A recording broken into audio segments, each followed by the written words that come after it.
La tensión no bajó. Al contrario, mientras los noticieros abrían sus emisiones con el rostro consternado de Clara Brugada, los pasillos del poder, los verdaderos, comenzaban a hervir. No era solo un asunto de justicia. Esto ya era una batalla por el control. En los días posteriores al atentado, el ejército no solo intensificó su presencia en puntos estratégicos de la Ciudad de México, también comenzó a hacer algo que incomodó profundamente a más de uno dentro del gobierno capitalino: cruzar información política, electoral y de seguridad con bases de datos del crimen organizado. Lo que buscaban no era únicamente a los responsables materiales del ataque. Lo que estaban rastreando era la red completa. Contactos, aliados, cómplices internos. Porque algo era evidente: los asesores asesinados no eran solo funcionarios de segundo nivel. Eran operadores, claves en logística electoral. Gente que sabía cómo, cuándo y con quién se movía Brugada. Tocarlos a ellos no fue casualidad. Fue un golpe quirúrgico al centro del ajedrez político. Y es ahí donde esta historia se vuelve aún más peligrosa. A puertas cerradas, mandos militares ya se referían al caso como una amenaza directa a la gobernabilidad en la capital. Y eso, en clave castrense, significa que el poder civil podría estar en riesgo de ser desbordado. No con tanques ni balas, sino con otra arma más silenciosa: el descrédito institucional. Mientras la fiscalía local seguía pidiendo prudencia y llamaba a esperar los peritajes, Sedena avanzaba en su propia línea. Operativos encubiertos, intervenciones telefónicas y vigilancia a políticos vinculados con estructuras territoriales históricamente permeadas por el narco. El mapa que se estaba armando comenzaba a incomodar a todos, porque mostraba lo que muchos preferían ignorar: que los límites entre política y crimen, al menos en ciertos sectores, ya no existen. En paralelo, Brugada se enfrentaba a una doble presión. Por un lado, la necesidad de mostrarse firme, capaz de seguir al frente del gobierno pese al ataque directo a su círculo. Por otro, el reto de no contradecir públicamente a la Sedena, con quienes debía mantener cooperación, y algo aún más delicado: confianza. Pero en la trastienda, el ambiente era de guerra fría. El secretario de Seguridad Ciudadana, Pablo Vázquez, se vio obligado a declarar públicamente que se trabajaba en coordinación estrecha con el ejército. Pero lo que no dijo es que esa coordinación era, en realidad, una imposición. Sedena ya tenía acceso total al C5, a las carpetas de investigación, y estaba desplazando poco a poco a la policía local de la toma de decisiones. Y esa no es solo una disputa burocrática. Es un mensaje. El poder real en momentos de crisis ya no lo tiene el gobierno civil. Lo tiene quien controla la información, los recursos y las armas. Y en este caso, es Sedena. A nivel federal, la presidencia guardó silencio. No hubo conferencia matutina extraordinaria. No hubo declaración de emergencia. Pero fuentes cercanas revelaron que hubo llamadas privadas. Muchas, con órdenes claras: mantener el caso en contención. Que no escale. Que no ensucie la imagen del partido en plena campaña. Pero contener un caso así es como tratar de tapar un incendio con una manta. Porque cada día que pasaba, nuevas conexiones comenzaban a salir a la luz. Uno de los asesores ejecutados había sido pieza clave en la organización territorial de Iztapalapa, bastión político de Brugada desde sus años como alcaldesa. El otro tenía acceso directo a la logística de seguridad en eventos públicos de alto perfil. Ambos habían sido vistos en días recientes en reuniones fuera de agenda, algunas con líderes vecinales, otras con figuras que hoy están bajo lupa. Y entonces apareció una información que encendió todas las alarmas. Uno de ellos había pedido protección personal días antes del atentado. Lo había hecho de manera informal, fuera del canal oficial. A un contacto dentro de la policía capitalina. Estoy sintiendo presión. Hay algo raro moviéndose, habría dicho. Pero esa solicitud no fue atendida, ni registrada, ni escalada. ¿Por qué? ¿Falta de tiempo? ¿Descuido? ¿O alguien silenció esa alerta? Esto, para Sedena, fue decisivo. Lo interpretaron como un indicio de infiltración interna. Y eso lo cambia todo. Mientras tanto, la motocicleta abandonada en Iztapalapa era analizada con precisión milimétrica. Las cámaras de seguridad habían seguido su ruta parcial. Pero hubo zonas ciegas. Áreas donde, misteriosamente, las cámaras no funcionaban. Eso ya había ocurrido en el caso Arfus. Y también en operativos fallidos en Tepito. El patrón se repetía. Y aquí es donde los militares soltaron una bomba interna. Pedirían formalmente quedarse a cargo del caso de forma completa. La solicitud sería enviada a la Fiscalía General de la República, FGR, argumentando razones de seguridad nacional. Y eso sería un terremoto político. Porque implicaría, de facto, que la autoridad local está siendo desplazada por incapacidad o colusión. Los medios comenzaron a oler la fractura.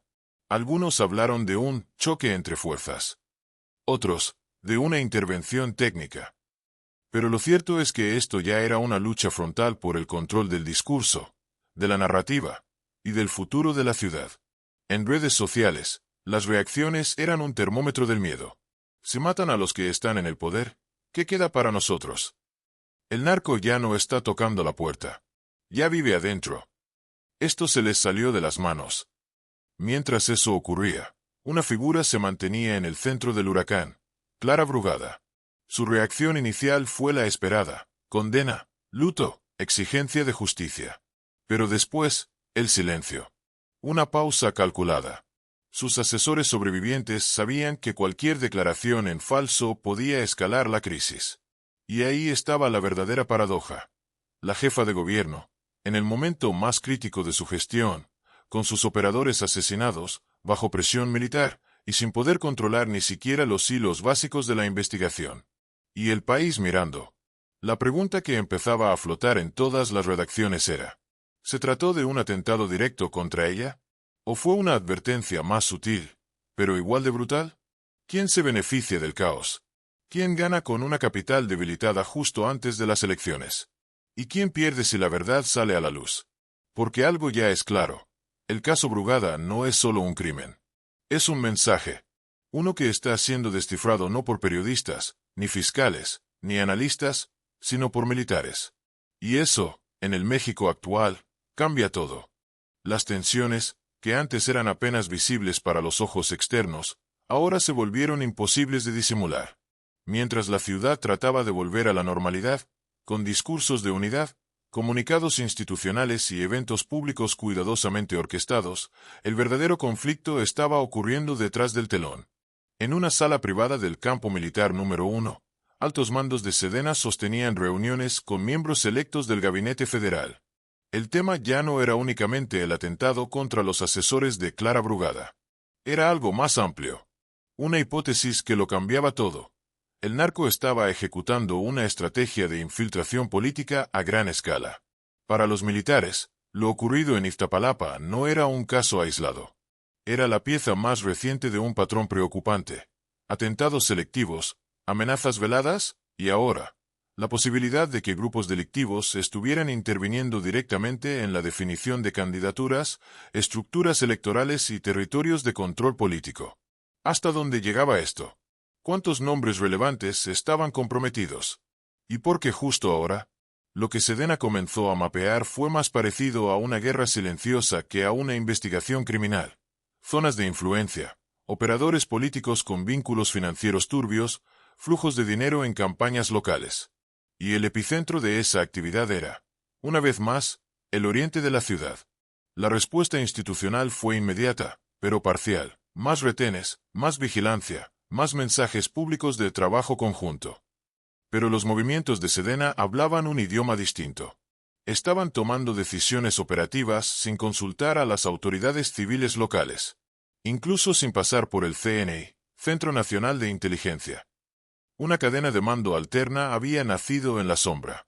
Y eso, aunque pocos lo dicen abiertamente, es el inicio de una intervención militar blanda.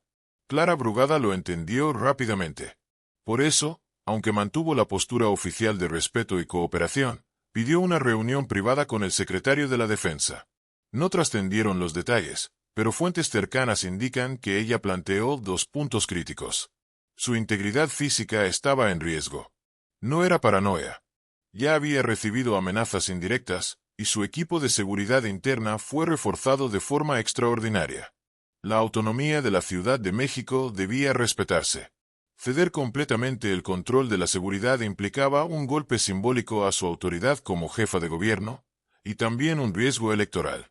Si ella era vista como rehén de los militares, perdía poder político. Pero la respuesta fue tajante. Esto ya no es un tema de percepciones, es un tema de seguridad nacional. Así, con esas palabras, la Sedena marcaba la línea. Mientras eso ocurría, la investigación criminal oficial avanzaba lentamente, y con notables contradicciones. La Fiscalía Capitalina emitía comunicados que no respondían las preguntas esenciales. ¿Por qué no había vigilancia suficiente en el trayecto de los asesores? ¿Por qué tardaron tanto en asegurar la zona? ¿Por qué había zonas ciegas en las cámaras del C5? Además, comenzaron a circular versiones, no confirmadas oficialmente, de que uno de los asesores ejecutados había estado vinculado en el pasado a una empresa de seguridad privada relacionada con licitaciones gubernamentales. El asunto se volvió aún más turbio. En los medios, algunos columnistas comenzaron a sugerir que esto podría tratarse de una guerra interna, que no todo era narco, que también había elementos de pase de factura entre grupos políticos, incluso dentro del mismo partido. Y entonces, apareció una pista clave. Uno de los dispositivos móviles incautados en el lugar del crimen fue desbloqueado por la inteligencia militar. Lo que encontraron fue un conjunto de mensajes encriptados, muy probablemente de WhatsApp Business o Signal, donde se mencionaban nombres de varios operadores políticos de alto nivel. Algunos de ellos, activos en campañas en curso. Otros, con cargos dentro de alcaldías y secretarías clave. Los nombres no fueron revelados públicamente, pero en círculos internos comenzó a circular una lista negra. Una especie de revisión de lealtades que, más que una herramienta judicial, parecía una advertencia política. Sabemos quiénes son, y los estamos observando. Esto provocó un efecto inmediato. Varios actores políticos comenzaron a distanciarse de Brugada. No por estar directamente implicados, sino por miedo a quedar salpicados. Las agendas comenzaron a vaciarse. Las reuniones se volvieron más cortas. El apoyo público, más tibio. Y mientras eso pasaba, la narrativa pública comenzó a girar. Ya no se hablaba solo del atentado. Ahora, el centro del discurso era otro. ¿Está colapsando la gobernabilidad en la Ciudad de México? ¿Quién realmente manda en las calles? ¿Cuánto poder tiene ya el crimen organizado en la vida política? El gobierno federal, por su parte, decidió adoptar una posición de vigilancia pasiva. No querían intervenir abiertamente, al menos no hasta después de las elecciones. Pero el mensaje era claro. Si el ejército considera que es necesario tomar el control operativo, lo apoyaremos. Eso implicaba que la Sedena ya no solo era un actor de contención, sino un factor político con capacidad de influir directamente en la estabilidad de la capital del país. Y ahí es donde se da el siguiente giro. En una operación discreta, elementos de inteligencia militar realizaron allanamientos en propiedades vinculadas a un exfuncionario local, acusado de haber facilitado logística y vehículos a los presuntos sicarios. La información fue mantenida bajo reserva, pero una filtración permitió saber que en una de esas casas se encontraron documentación relacionada con movilizaciones electorales. Padrones, listas, cronogramas. El ejército, entonces, ligó el atentado no solo a una posible vendetta narca, sino a una intervención directa para desestabilizar una estructura política específica. Esto ya no era solamente un crimen. Era una operación política violenta. Y justo en ese contexto, se produjo una escena que nadie esperaba. Durante un evento público en Tláhuac, Clara Brugada subió al estrado rodeada por su equipo, pero con 3 elementos de escolta visiblemente armados a su lado. El gesto, inusual, fue interpretado como una declaración. Estoy bajo amenaza, y no me voy a esconder. La imagen recorrió medios y redes en segundos. Algunos la aplaudieron. Valiente, no se dobla. Otros la criticaron. Es show, está usando el miedo como escudo. Pero todos sabían que esa imagen quedaría grabada. Porque ese día, en el fondo, ya no era solo Brugada la que estaba en peligro. Era la democracia en la capital, la que estaba siendo puesta a prueba. ¿Hasta qué punto puede mantenerse la gobernabilidad cuando los balazos ya no van a los rivales, sino a los aliados? ¿Y qué pasa cuando quienes deben proteger el orden ya no piden permiso para actuar? El país entero comenzaba a entender que este atentado fue solo la chispa. Lo que se avecinaba era una tormenta.